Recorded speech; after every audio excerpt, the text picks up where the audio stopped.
G'day, how you going? Hope you're having a great day. Today we're going to get into a bit of radio chatter.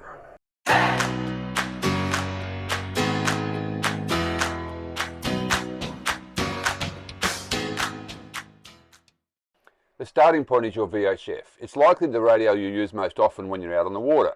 It's a line of sight radio system that will have a range of around about 15 nautical miles, depending on your set.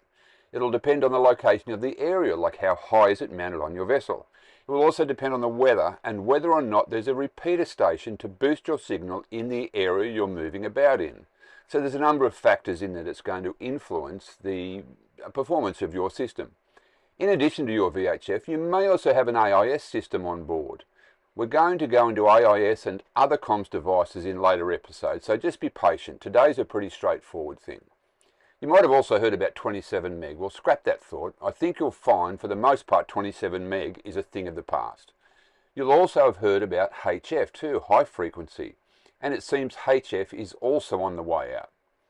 However, I have to say, I have a small HF receiver. It cost about $200, and I found it very useful to receive weather when there are those rare occasions I have no internet, no VHF or no phone. On these occasions, I've been able to at least receive the weather so I know what's going on around me, and that's pretty important. The last thing you want to do is poke your nose out of a comfortable anchorage into a nightmare. There's so many options available to talk to the world, it's sometimes difficult to make a decision about what's best for you and your boating intentions. But today we're only going to talk about what's on this boat we're on now, here in the waters of Phuket in Thailand. It's a rental, it's a loaner, so we've just got to deal with what we've got. And what we have for radio comms here is a VHF radio. Really simple. And we've also got our mobile and cell phones. And thankfully here in Thailand, calls and data are cheap as chips, and we've had 5G reception everywhere we've been the past week. It's been terrific. And sadly, when we jumped on this boat, I talked to the owner about radio comms in the area, and his reply was simple. You can call as much as you like, but there's likely going to be nobody out there to hear you unless it's an emergency, and then you'll likely only get the Thai Navy. And I don't know that we want to call them out just for fun, right? So we're going to do some test runs, but they're going to be dummy runs, and we're not going to talk to anyone. But some of the simpler additions you can consider for your boat's comms are simple. They're like phone boosters, or maybe a sat phone or iridium and so on. There's a bunch of stuff out there, but we'll talk about that another episode. And there's plenty to get your credit card, Smokey, so don't be afraid. We'll get to these things sooner or later. But the other communications tools we have at our fingertips, and this is only for emergencies, are our flares and our EPIRB. They are communications devices. So in reality, we have some heavyweight technology available to us for a range of situations. Anyways, let's come back down to earth and talk about our VHF, because everybody knows how to use a phone, and I don't need to go and babble on about that shit. In most cases, your VHF is your lifeline to the outside world. You can use it to request a weather update. You can use it to log on to the area's rescue services so they know where you're at. And that's nice to know when somebody's logging your position and where you're moving. You can use your VHF to talk to your mates and arrange sundowner drinks on a beach. And you can also have a small handheld VHF to keep in your tender, so if somebody is stooging around in the tender and they run out of fuel, they can get in touch and let you know what's going on. Very handy things to have, the little handhelds. You'll find there's a pretty standard array of frequencies on the VHF system too. Some of these frequencies you can use, some are for commercial shipping, some are for safety and emergency. It's not hard to get a handle on what frequencies are for what purpose, and I'd highly recommend getting into your local sailing club and doing a radio course too. It will come in very handy down the line, and in many areas you'll find if you're transmitting, you will actually need to get a radio license. Because radio frequencies do vary in different parts of the world, I'd highly recommend you find out what frequencies are used in your area. And most importantly, this is the one to remember. Channel 16 is, of course, the most commonly monitored frequency globally. No matter where you are in the world, you can jump onto Channel 16 and request assistance or information, or you can just reach out and make contact with someone. So in a few moments, we're going to do a few dummy radio calls here in our VHF so you can get a handle on how simple it is. But there's one thing I'd highly recommend, and that's doing a quick rehearsal of what you need to say in your mind before you press talk and start prattling on. just do a quick run through. I'm going to say this and then off you go. So now we're going to walk through the protocols of a radio call, requesting a radio check. Okay, let's start with that one. We've got our VHF here, we've got our mic. We first got to make sure that our VHF is actually switched on. So down here, this one is labelled VHF, so we switch that on, and then we find our radio has come alive. It's currently set on channel 68, which is the local frequency for communicating with the marina where we've started. So when we go back to that marina, I'll be able to get in touch with them, let them know we're coming in, and someone can come to the fuel dock so we can refuel. So coming back to where we were at, we're going to go back to channel 16. There it is. There's a button on here that's got 16 on it. So I just press channel 16, that little button, and it immediately takes me to channel 16 on the dial here. I'm not sure if you can see that. But we're going to do a radio call. Let's make it to the Yacht Haven Marina to do a radio check. And a radio check means that they can hear us and that we can hear them. Okay? So first I'm going to pick up. I'm going to actually rehearse what I'm going to say. And I'm going to basically be calling or saying the station I want to talk to 3 times. Then I'll be saying my name 3 times. And then I will shut up. Okay, then I'll just take my finger off the button and I will shut up. I will wait for them to respond. I might wait 10 or 15 seconds. If I've heard nothing, I might then go back on again. And so call the station I'm calling 3 times, my name or the vessel I'm on 3 times, and then hold up. And then they're going to come back and say, my name, go ahead. So we're going to pretend as though we're talking to the Yacht Haven Marina and we're requesting a radio check. I've got my push to talk button here on the side. So I'm not pushing it because I don't really want to talk to anyone. But I'm going to hold my finger on the button and I'm going to say Yacht Haven Marina, Yacht Haven Marina, Yacht Haven Marina, Little Eva, Little Eva, Little Eva. Take my finger off. I might wait 10 or 15 seconds. If I haven't heard anything, I will go again. Yacht Haven Marina, Yacht Haven Marina, Yacht Haven Marina, Little Eva, Little Eva, Little Eva. And then I'll take my finger off and wait. And they will come back and they will say, Little Eva, Yacht Haven Marina, go ahead. And then I will come back and say to them, good afternoon, Yacht Haven Marina. We're just requesting a radio check, please. Finger off the button and wait. And they will come back and we are hoping that they will say to us that we hear you 5-5. And that means that we hear you loud and clear. Everything's fine. So that's good. And then we'll close off by saying, Yacht Haven Marina, thank you for your assistance. This is Little Eva out. And when we say out at the end, it means we're done. We're not saying anything more after this. We've finished the conversation. We're not going to bang on about the weather. We're just going to say out. Or in some instances we might say, depending on what the situation is, we might say, good afternoon, or thank you Yacht Haven Marina. This is Little Eva standing by on 1-6. That just lets them know that we're still here listening and we'll go about our business, drinking rum and making lunch and doing whatever the hell we're doing. So that's a pretty simple thing, right? Yacht Haven Marina, Yacht Haven Marina, Little Eva, Little Eva, Little Eva. Little Eva, Yacht Haven Marina, go ahead. Yacht Haven Marina, Little Eva, just requesting a radio check, please. We wait. They come back. Yes, KU 5-5. Thank you, Yacht Haven Marina. This is Little Eva out. And that's our radio check call done. Okay? So there's not too much to it. It's pretty simple.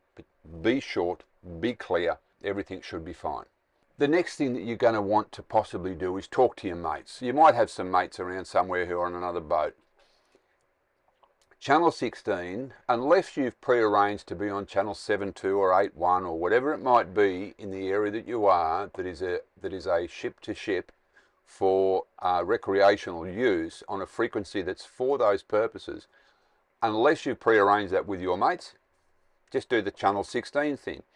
And you can call them, and let's say our mates are mates ahoy, mates ahoy, mates ahoy. And that might be the name of their boat. We don't want to call out for Dave, because there could be 50 Daves out there. We want to call the name of the vessel that they're on. So we might be making a call to our friends on a boat that's called Mates Ahoy, and we will go, Mates Ahoy, Mates Ahoy, Mates Ahoy, Little Eva, Little Eva, Little Eva. We will wait. They will come back and say, Little Eva, Mates Ahoy, go ahead. We'll say, Mates Ahoy, good afternoon. Would you like to go to channel 7.2, please? and channel 72 is the designated call, the frequency in the area that we can use. They'll come back and say, mates ahoy, going to 72.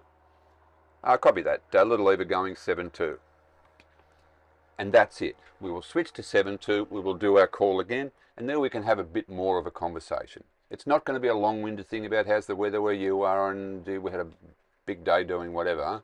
It's short, sweet communications because it's an open line. Everybody that happens to be around, if there's people around, are listening. And especially on channel 16, you cannot fuck around on it because it's an international frequency that's primarily used for emergencies and things. And if something's going to shit somewhere and you're banging on about, how drunk you got last night and your hangover and stuff, you're going to get shot, and that's just going to be the worst thing that you could possibly do is bang on too much on 16. Okay, so next we're going to talk about probably a pretty important thing, which is your potential use of the radio for a mayday call. Now, a mayday call is much the same as the commencement of any radio call. But with the mayday is you want to give some pretty clear information. Your mayday call will be mayday, mayday, mayday, little Eva, little Eva, little Eva, 3 nautical miles southeast of Big Rock, taking on water rapidly, request assistance. Shut up. Next thing, mayday, mayday, mayday, little Eva, little Eva, little Eva, 3 miles south of Big Rock, taking on water rapidly, request assistance. And we shut up.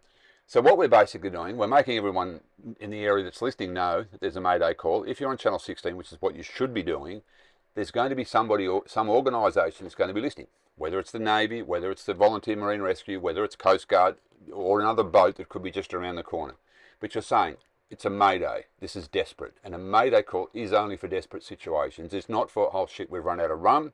It's for a life-threatening or potentially life-threatening situation where the boat is potentially sinking, broken down, maybe washing onto rocks. It's for situations where one of your crew members might have had a heart attack or broken a leg or something. But in your call, you are making a mayday call. You are saying who you are saying where you are, and you are saying what the emergency is. That's the simplest and most succinct way I can suggest to make a mayday call. And then you just make those calls with those 4 bits of information, and you shut the hell up. And then you wait for someone to call. Often you might find there's a vessel nearby that might call you and say, look, we're just around the corner, we're going to come and help, come and assist and blah, blah, blah. And then if there's further assistance required, it will get handed over to the necessary authorities, and away you go from there. And you will decide whether you feel a need to activate your EPIRB, in which case then you'll have the whole catastrophe coming out looking for you, which is sometimes necessary. Okay? So that's a mayday call. Mayday, mayday, mayday, little Eva, little Eva, little Eva, 3 nautical miles southeast of Big Rock, taking on water rapidly, or crew member having heart attack, or whatever it might be, but short, sweet and simple. The other type of call that you're going to make from time to time is what they call a pan-pan. A pan-pan is for a potential emergency, but not necessarily a life-threatening emergency or an emergency where the boat's going down and you're going to be washing on rocks. It's something that there might be an injury. You might have someone who's a broken leg and they're stabilised on the vessel, but it's going to be too long for you to motor back or sail back to wherever you might need to get assistance. So you might make a pan-pan call, same protocols, pan, pan, pan, pan, pan, pan, little Eva, little Eva, little Eva, 3 nautical miles southeast of Big Rock, crew member with broken leg requiring assistance or medical attention. Probably a pan-pan. So it's a discretionary type thing, but just use your head. That's about all I wanted to touch on today for your primary radio calls. You're going to need to do a radio course, okay, and get a license, a radio license. I think that's inevitable. Have them, but I would say go and do the course and get one so you can understand everything that there is to know about your communications, because if you're 50 miles out to sea, you want to know what the hell's going to work. You don't want to be getting on the radio on the VHF going blah, blah, blah, blah, blah, and you're 50 miles out to sea and no one's going to hear you anyway. You're going to want to know the capabilities of your radio. You're going to want to know the methodology of communicating with other people. And you're going to want to know, depending on where you go on your boat, what other devices you want. AIS, for example, great system. It's a communication system that can have you appear on other people's plotters, and it's showing who you are, what your heading is, what your speed is. And on your plotter, with your AIS system, you can see what other vessels are around too. That is vessels that also have AIS. Then you've got DCS calling, which is on a lot of the VHF radios. Sadly, not this one, which is why I'm not going to go into it too much.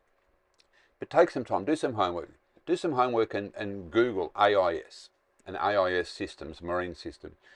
Do some homework and Google a 50-foot catch, a 50-foot steel catch.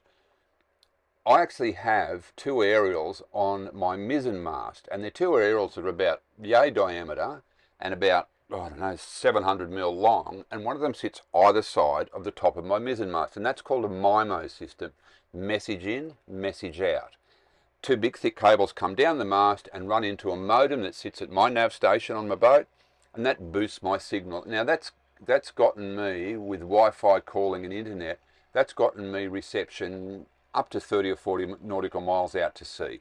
It's going to be a bit of a learning curve for you. We're here, as we've been promising and offering everybody, we're here to help wherever we can. If we don't have the answers for you, we will do everything we can to put you in touch. We're not trying to flog your radio gear and all that sort of shit. We're just trying to help. That's about it for today's little chatter. I hope you've learnt something here. Just be clear and be succinct in your radio calls, and I look forward to seeing you on the water sometime soon. Take care.